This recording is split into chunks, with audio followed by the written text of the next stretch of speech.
نحمده ونصلي على رسوله الکریم۔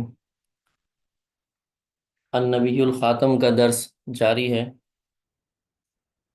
ذکر ہو رہا ہے اس مبارک ہستی کا جو اس کائنات میں آئی اور آنے کے لیے آئی۔ باقی جو آئے وہ آئے اور اپنی ذمہ داری ادا کر کے چلے گئے، لیکن وہ ذات جو آنے کے لیے آئی تو وہ کس شان سے آئی کہ اس کا آنا کے ہر ہر عمل اور ہر ہر چیز سے جھوٹی خدائی کے تصور کو ٹھکرایا گیا۔ وہ ذات جب آئی تو اس نے معاشرے سے کچھ نہیں لیا، اس نے حتیٰ کہ اس کے پیدائش سے پہلے والد کا انتقال ہو گیا تاکہ وہ ان سے کچھ نہ لے، والدہ کا انتقال کم عمری میں ہو گیا، دادا کا انتقال ہو گیا، چاچا اس کے پرورش کرنے والے بنے لیکن وہ مالی طور پر کمزور تھے، اس لیے ان کی ذمہ داری بھی اس نوجوان نے سنبھالی یا اس بچے نے سنبھالی۔ ملک سے کچھ نہ ملا، معاشرے سے کچھ نہ ملا، قوم سے کچھ نہ ملا۔ یہ تو بات تھی ان چیزوں کی جہاں بات لینے کی تھی، لیکن جب دینے کی باری آئی تو اسی نوجوان نے کیسے قوم کی خدمت کی کہ جب تعمیر کعبہ کا اور حجر اسود کے نصب کرنے کے بعد اختلاف کی نوعیت اتنی بڑھنے کا خطرہ پیدا ہوا کہ وہاں جنگ چھڑ جائے، آپس میں قتل و غارت گری ہو جائے، خون بہہ جائے، تو اسی نوجوان نے اس جنگ کو ٹالا اور سارے معاملے کو خوش اسلوبی سے انجام تک پہنچایا۔ پھر یہی نوجوان ان میں آگے بڑھ کر لوگوں سے کچھ نہ لیا، بلکہ اس نے غلہ بانی کی، بکریاں چرائیں، دنیا سے کٹ کر رہا، کیونکہ لینا اس کو اس معاشرے سے کچھ نہیں تھا، اس قوم سے کچھ نہیں تھا۔ پھر یہی نوجوان جب نکاح کے بعد مالدار ہوا، شان و شوکت والا ہوا، پیسہ اس کے پاس آیا، تو پھر اس نوجوان نے اس پیسے کو کہاں لگایا؟ عام طور پر ہم دیکھتے ہیں کہ شان و شوکت، مال آتا ہے تو اپنے ساتھ شان و شوکت لاتا ہے، لیکن اس نے ایک تو خلوت نشینی اختیار کی، تنہائی اختیار کی، عبادت اختیار کی، اور غاروں میں جا کر اللہ کی عبادت میں مصروف ہو گیا، اور اس کا پیسہ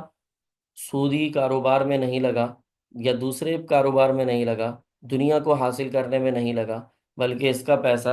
غریبوں کی خدمت میں لگا، مسکینوں کی مدد میں لگا، بیواؤں اور یتیموں کے کام آیا،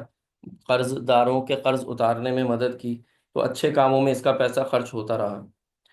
تو جب اس طریقے سے اللہ تعالیٰ نے اپنے نبی صلی اللہ علیہ وسلم کی عظمت کو، مرتبے کو اہل مکہ کی نظر میں ثابت کر دیا، اب ان کے سامنے آ چکا تھا کہ یہ صادق اور امین ہے، اور اس سے بہتر اور اس سے زیادہ صادق اور امین کوئی اور نہیں ہے۔ ان کے سامنے آ چکا تھا کہ شان و شوکت میں اس سے بڑھ کر مکہ میں کوئی اور نہیں ہے، مرتبے میں اس سے بڑھ کر کوئی اور نہیں ہے،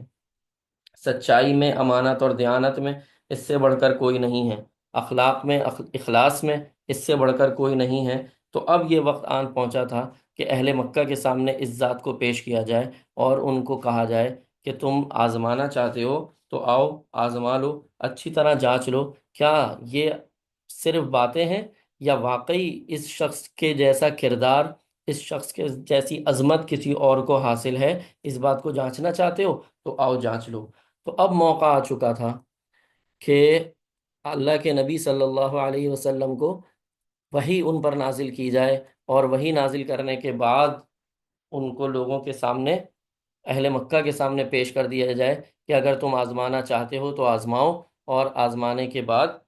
پھر بتاؤ کہ کیا واقعی یہ اپنے دعوے میں سچا ہے۔ اور آپ جانتے ہیں کہ یہ آزمائش کا سلسلہ ایک دو نہیں، پورے 13 سال چلا، پورے 13 سال مکی زندگی میں اللہ کے نبی کو آزمایا گیا۔ اب ہم دیکھتے ہیں کہ اللہ کے نبی صلی اللہ علیہ وسلم اسی خلوت کی حالت میں ہیں، اور اسی خلوت کی حالت سے وہ باہر آتے ہیں، جیسا کہ اولڈ ٹیسٹمنٹ کے مطابق، عہد نامہ قدیم کے مطابق حضرت سلیمان علیہ السلام نے فرمایا تھا، وہ میرے محبوب کی آواز دیکھ، وہ پہاڑوں پر سے کودتے، ٹیلوں پر سے پھاندتے آتا ہے۔ تو آپ صلی اللہ علیہ وسلم کے بارے میں گویا یہ فرمایا گیا کہ وہ کس انداز سے آ رہا ہے؟ پہاڑ پر سے نکل کر آ رہا ہے حق کی آواز لے کر۔ اللہ کے نبی کو وہاں پر جب وہ غار میں تھے تو وہاں سب سے پہلے بخاری شریف کی روایت کے مطابق فجیعہ الحق کے الفاظ آئے ہیں، یعنی حق نمودار ہوا، اور پھر اس کے بعد الفاظ آتے ہیں فجاءہ الملک، اور فرشتہ آیا۔ تو مصنف نے یہاں ایک عام روایت سے ہٹ کر ایک الگ بات کی ہے، مصنف کہتے ہیں کہ یہ پہلی جو بات آئی ہے، حق نمودار ہوا اور فرشتہ آیا، یہ دونوں باتیں ایک ہی عام طور پر جو محدثین کرام ہیں، حدیث کی وضاحت کرنے والے ہیں، وہ یہ بتاتے ہیں کہ حضرت جبریل علیہ السلام اس موقع پر ظاہر ہوئے اور انہوں نے آپ صلی اللہ علیہ وسلم پر پہلی وحی نازل کی، گویا آپ صلی اللہ علیہ وسلم کو باقاعدہ نبوت کا آغاز ہوا، باقاعدہ نبوت ملی۔ لیکن مصنف کہہ رہے ہیں کہ یہ جو فجیعہ الحق کے الفاظ ہیں، اصل میں یہ الفاظ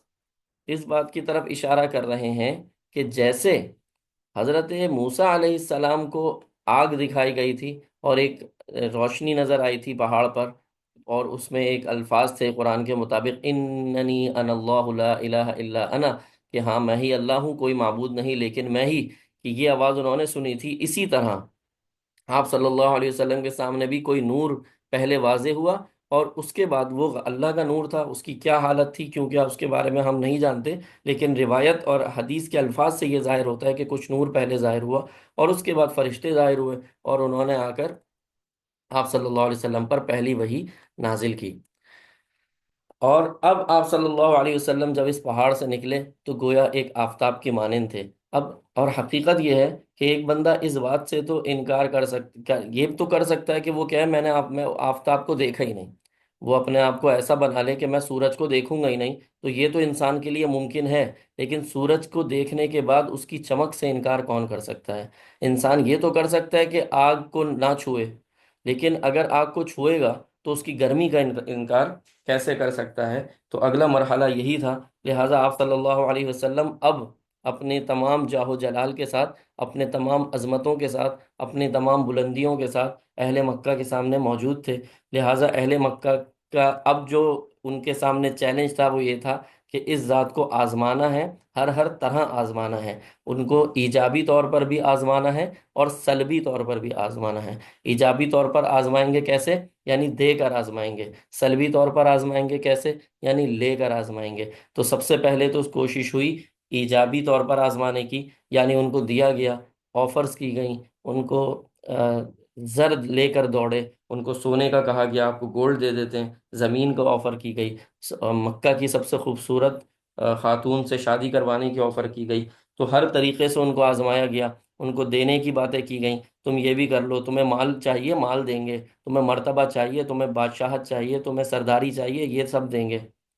تو انہوں نے اپنی طرف سے پوری کوشش کر لی کہ کہیں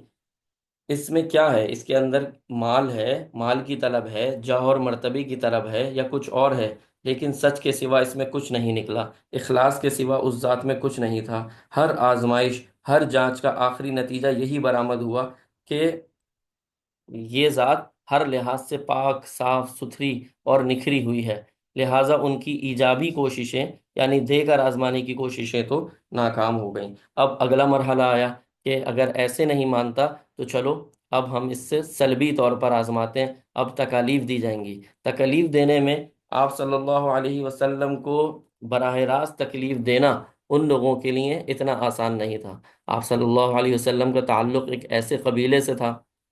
جو ان میں ایک منفرد اور مقام رکھتا تھا، ایک اہمیت رکھتا تھا۔ پہلے قریش سے اور پھر قریش میں بھی بنو ہاشم سے، تو سرداری کے طور پر ان کا مقام بڑا بلند تھا۔ تو اللہ کے نبی صلی اللہ علیہ وسلم پر براہ راست تکالیف کا آغاز نہیں کیا گیا، لیکن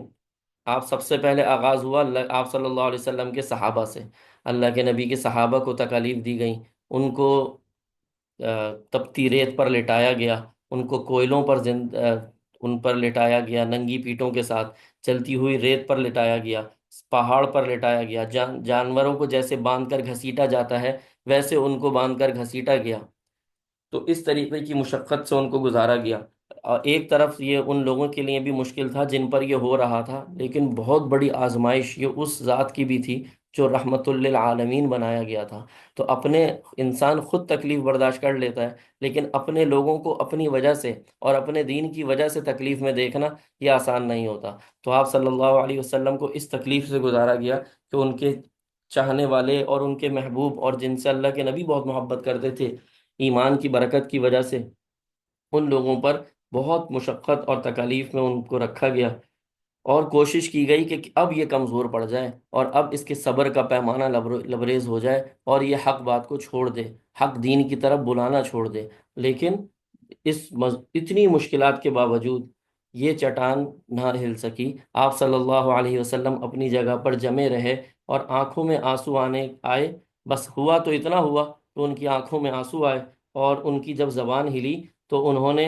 ان خاتون سے، جن کو حضرت سمیہ رضی اللہ تعالی عنہ، جن کو اسلام کی پہلی شہید کہا جاتا ہے، جو حضرت عمار بن یاسر کی والدہ ہیں، اسی طرح حضرت عمار کے والد حضرت یاسر، ان لوگوں پر جب تکالیف کے پہاڑ توڑے گئے تو آپ صلی اللہ علیہ وسلم نے ایک افسوس کے ساتھ، ایک تکلیف کی کیفیت کے ساتھ ان کی زبان مبارک سے یہ الفاظ نکلے: عمار کے گھر والوں، اللہ تم پر رحم فرمائے، تنگی کے بعد کچھ دور نہیں ہے کہ اللہ تعالیٰ فراخی پیدا کر دے۔ تو اس طریقے سے آپ صلی اللہ علیہ وسلم ڈٹے رہے، جمے رہے، اور ان کو جو آزمائش کا سلسلہ تھا، ہر ہر آزمائش میں پورے اترتے رہے۔ اس کے بعد یہ تکالیف کا سلسلہ اسی طرح بڑھتا رہا۔ صحابہ، اور جو خاص طور پر وہ صحابہ جو مالی طور پر کمزور تھے، ان میں دو صورتیں ہوئیں۔ کچھ لوگوں کو ان کے گھر کی طرف سے تکالیف تھیں، ان کے گھر والے ہی ظلم کر رہے تھے اور ان کو دین سے روکنے کی، ایمان سے روکنے کی کوشش کر رہے تھے، اور کچھ لوگ وہ تھے جو غلام تھے، تو ان پر ان کے آقا اور جو سردار تھے وہ لوگ ظلم و ستم کی پہاڑ توڑ رہے تھے۔ تو اس موقع پر آپ صلی اللہ علیہ وسلم نے اپنے دل پر پتھر رکھا اور ایک بڑا فیصلہ فرمایا، اور وہ فیصلہ تھا ہجرت حبشہ کی اجازت کا۔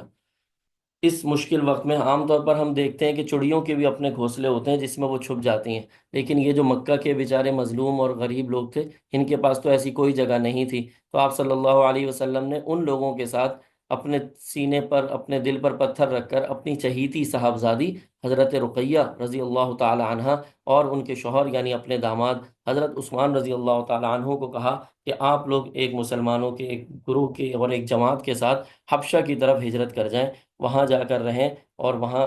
کم از کم ایمان کے ساتھ اور ایمان کی حفاظت کے ساتھ اور اس ظلم و ستم سے بچ کر زندگی گزاریں۔ نئی نویلی دلہن اور داماد نے فوراً اس بات پر رضامندی ظاہر کی اور اللہ کے نبی کے حکم کو تسلیم کرتے ہوئے تقریباً 80-85 لوگوں کے ساتھ وہ حبشہ چلے گئے۔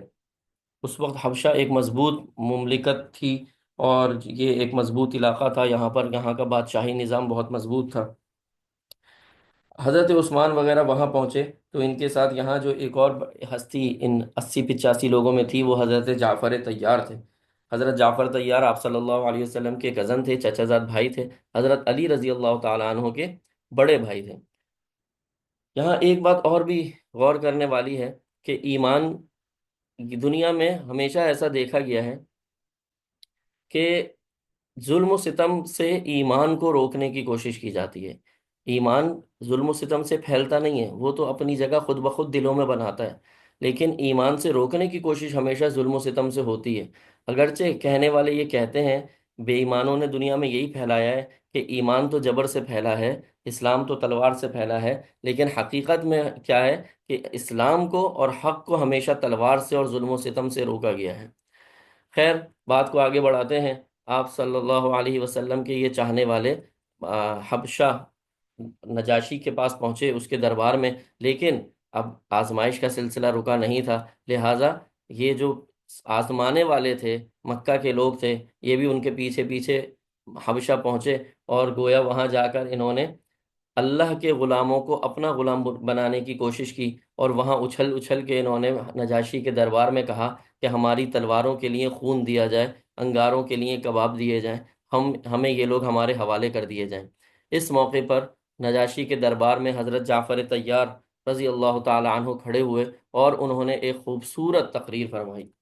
انہوں نے فرمایا، جس کا مفہوم اور خلاصہ یہ ہے کہ اے بادشاہ، ہم لوگ جاہلیت میں غوطے کھا رہے تھے، ہم پتھر کی کھودی ہوئی مورتیوں کے آگے جھکتے تھے، ہم مردار کھاتے تھے، ہم بے حیائیوں سے لت پت تھے، ہم رشتوں ناتوں کو کاٹتے تھے، ہم اپنے پڑوسیوں کے لیے صرف دکھ اور رنج تھے،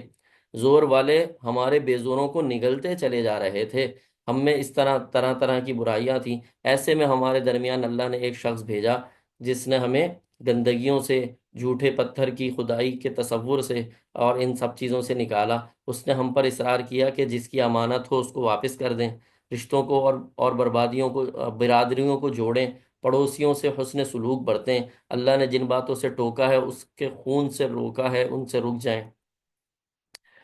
تو بے شرمی کے کاموں سے، بے حیائی کی باتوں سے اس نے منع کیا، پاک باز عورتوں پر تہمت لگانے سے اس نے روکا،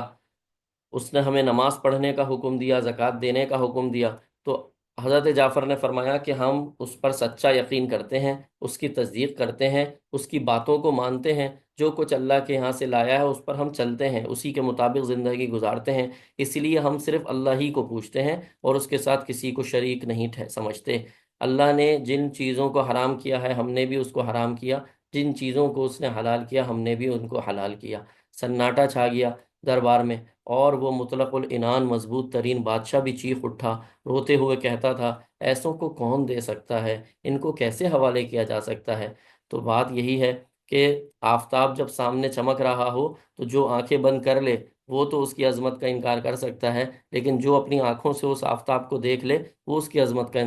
انکار کیسے کر سکتا ہے؟ تو حضرت جعفر طیار یہ وہ ہستی تھے جنہوں نے آفتاب کو، یعنی نبی کریم صلی اللہ علیہ وسلم کو چمکتے ہوئے اپنے سامنے دیکھ لیا تھا، تو اب ان کی عظمت کا انکار ممکن نہیں تھا۔ تو یہ تو حال اس ذات کا تھا جو ان کی روشنی سے منور ہوئی تھی، آپ صلی اللہ علیہ وسلم کی روشنی سے منور ہوئی تھی، آپ صلی اللہ علیہ وسلم کی حرارت سے جنہوں نے حرارت پکڑی تھی، ورنہ اور تو پھر جو حال خود اس آفتاب کا ہوگا اور جو حال خود اس حرارت فراہم کرنے والی ذات کا ہوگا اس کا اندازہ آپ خود لگا سکتے ہیں۔ بات یہاں تک رکتی نہیں ہے،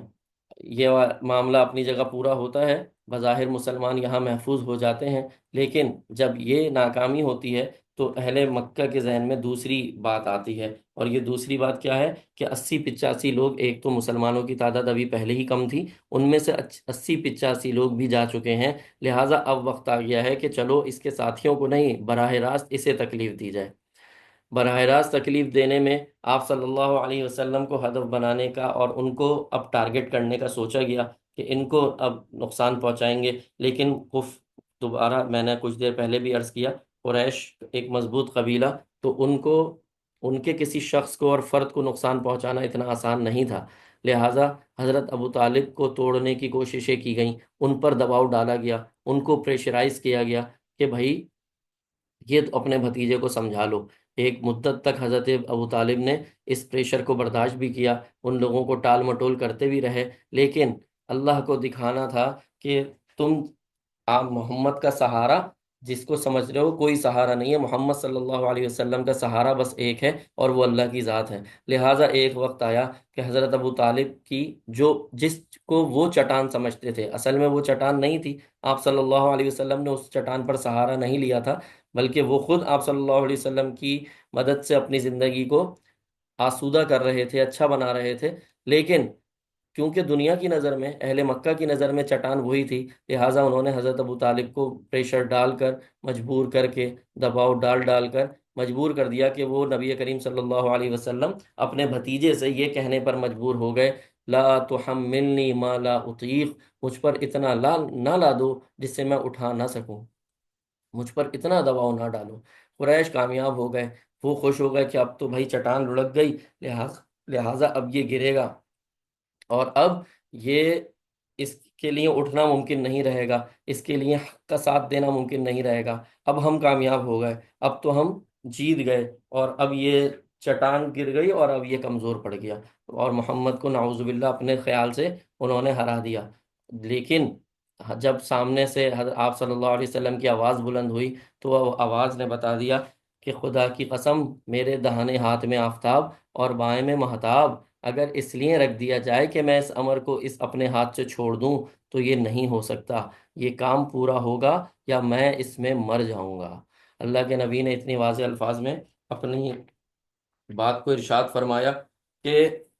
میں ہر حال میں یہ حق کا کام کرتا رہوں گا، کوئی میرے ساتھ رہے یا نہ رہے، میں اکیلا بھی ہوں گا تو یہ کام پورا کر کے رہوں گا یا اپنی جان دے دوں گا۔ اس میں واضح اشارہ تھا کہ آپ صلی اللہ علیہ وسلم اپنی جسمانی تکالیف کے لیے بھی تیار تھے، اور پھر ہوا بھی یہی جب انہوں نے دیکھا کہ یہ ہاں تو بات نہیں بن رہی، اور یہ کسی بھی طرح، حتیٰ کہ چٹان، بس ان کی نظر میں چٹان کے ہٹ جانے کے باوجود، سہارے کے ہٹ جانے کے باوجود بھی یہ پیچھے نہیں ہٹ رہا، تو اب آپ صلی اللہ علیہ وسلم کی ذات کو نشانہ بنایا گیا، ان کو ہدف بنا کر ان کی عزت پر، آبرو پر، جسم پر، جان پر حملوں کی کوئی قسم نہیں تھی جو رہنے دی گئی ہو۔ حتیٰ کہ جو ان کی دو بیٹیاں تھیں جن کے نکاح ابو لہب کے بیٹوں سے ہوئے تھے اور رخصت ہی ابھی نہیں ہوئی تھی، ان کو طلاقیں دلوا دی گئیں، سر پر خاک ڈالی گئی، راہ میں کانٹے بچھائے گئے، پشت پر لید سے بھری ہوئی اوجھ نماز کی حالت میں رکھی گئی، آپ صلی اللہ علیہ وسلم سجدے کی حالت میں تھے اور ان کے اوپر اوجھڑی پوری رکھ دی گئی تاکہ وہ سجدے سے اٹھ نہ سکیں۔ حضرت ابو بکر آئے اور انہوں نے آ کے اس کو ہٹایا، اور ابو جہل نے یہ کام کیا تھا تو اس کو برا بھلا کہا، چہرے پر بلغم تھوکا گیا، گردن مبارک میں پھندا لگایا گیا، تو بہت ساری تکالیف آپ صلی اللہ علیہ وسلم کی ذات کو بھی دی گئیں۔ آپ صلی اللہ علیہ وسلم پہلے اپنی صحابہ کو ملنے والی تکالیف سے غمزدہ تھے، پریشان تھے، وہ رحمت للعالمین یہ تکالیف دیکھ رہے تھے، پھر خود اپنی ذات پر تکالیف آئیں، لیکن بات یہیں پر نہیں رکی، بلکہ اس سے اگلا مرحلہ آیا کہ ایک دو نہیں، 3 سال کے لیے نبی کریم صلی اللہ علیہ وسلم پر، حضرت ابو طالب پر اور ان کے ساتھ والے جو بنو ہاشم کے لوگ تھے، ان میں معصوم خواتین بھی تھیں، بچے بھی تھے، ناتواں اور کمزور خواتین بھی تھیں، چند گھرانے اور خاندان اور بھی تھے، ان سب کو شعب ابی طالب، یعنی حضرت ابو طالب کی ایک گھاٹی تھی، اس کے اندر گویا قید اور محصور کر دیا گیا، نہ وہاں کھانا فراہم کیا گیا، نہ پانی دیا گیا، زندگی کی تمام جو ذرائع تھے ان کو روک دیا گیا کہ اب یہ باز آ جائیں گے، اب یہ ہار جائیں گے، اب یہ ذات ٹوٹ جائے گی، اب جو ہم آزما رہے ہیں یہ اس آزمائش میں فیل ہو جائیں گے۔ لیکن آپ صلی اللہ علیہ وسلم کو اس موقع پر بھی اپنا غم نہیں تھا۔ اب آپ تصور کریں، وہ ذات جو جہانوں کے لیے رحمت بنا کر بھیجی گئی ہے، اس ذات کے سامنے بچے بلک رہے ہیں، چھوٹے بچے تڑپ رہے ہیں بھوک کی وجہ سے، اور وہاں ان لوگوں کو ان 3 سالوں کے اندر چمڑا بھون بھون کر کھانا پڑ رہا ہے، وہ پتے جس کو بکریاں بھی نہیں کھاتی شوق سے، وہ ان پتوں پر اور ایسے پتوں پر گزارا کرنا پڑ رہا ہے، تکلیف کی اور درد کی کیفیت ہے، 8 8 10 10 دن تک کچھ کھانے کو نہیں مل رہا، پھر کچھ تھوڑا بہت بڑی مشکل سے کچھ گزارا ہو رہا ہے، یہ ساری تکالیف اسی طرح چلتی رہیں، لیکن یہ ساری تکالیف چلتی بھی رہیں، لیکن اس کو چلنے دیا گیا، اس کو ظاہر ہونے دیا گیا، تاکہ پتہ چل جائے، یہ ان لوگوں کے سامنے آ جائے جو آپ صلی اللہ علیہ وسلم کو جانچ رہے تھے کہ اس کو جتنی تکلیف دینی ہے دے لو، یہ اپنی حق بات سے ہٹے گا نہیں، اس کو جتنا کریدنا ہے کرید لو، اس کو جتنا چیک کرنا ہے، جتنا مسلنا ہے، انگلیاں ڈال کر ہر طرح دیکھ کو، جیسے اس کے چند دانے دیکھ کر کہا جاتا ہے نا، پوری دیکھ کا ذائقے کا اندازہ ہو جاتا ہے اور پوری دیکھ کے گلنے کا اندازہ ہو جاتا ہے، تو یہاں پر یہ معاملہ نہیں تھا، یہاں پر تو ایسا معاملہ تھا کہ پوری دیکھ کے ایک ایک دانے کو ٹٹولا جا رہا تھا، تکلیف کے انبار لگائے جا رہے تھے، ہر طرح مشقت اور مصیبت سے آزمایا جا رہا تھا، اور جو جو طریقے تکلیف دینے کے ہو سکتے تھے وہ سارے آزمائے جا رہے تھے، پوری طریقے سے اس ذات کو دبایا جا رہا تھا، اور پوری طرح دبانے کے بعد دیکھا جا رہا تھا کہ اب یہ ٹوٹتا ہے، اب یہ کمزور پڑتا ہے، لیکن آپ صلی اللہ علیہ وسلم اسی طرح ڈٹے کھڑے تھے، اپنی تمام تر عظمتوں کے ساتھ، اپنی تمام تر بلندیوں کے ساتھ، اور آپ جانتے ہیں کہ جب کسی چیز کو اس حد تک دبایا جاتا ہے تو پھر وہ اسی طرح بلند ہوتی ہے، اس کی بلندی اسی طرح سامنے آتی ہے، جیسا جتنا دباؤ گے اتنا ہی یہ ابھرے گا جتنا کہ دباؤ گے، تو یہ وہی والی کیفیت تھی کہ جب اس بری طرح ہر طریقے سے دبا دیا گیا تو اس کا لازمی تقاضا تھا کہ اب ابھار آتا، اب ارتقاء کی منزلیں طے ہوتی، تو آگے ارتقاء کی منزلوں کے لیے سب سے پہلے اللہ تعالیٰ نے جو انعام عطا فرمایا وہ واقعہ معراج تھا، آپ صلی اللہ علیہ وسلم کو معراج پر بلایا گیا، اور اللہ تعالیٰ نے عظمتوں کا سفر معراج سے شروع کروایا۔ آج کا درس یہاں تک رکھتے ہیں، انشاءاللہ اگلے اپنے درس میں واقعہ معراج اور اس کے بعد کے متعلقہ مضامین کو بیان کریں گے۔ اگر آپ لوگوں کا کوئی سوال ہو تو کمنٹ سیکشن میں یا پھر واٹس ایپ گروپ میں مجھ سے پوچھیے گا۔ السلام علیکم ورحمۃ اللہ وبرکاتہ۔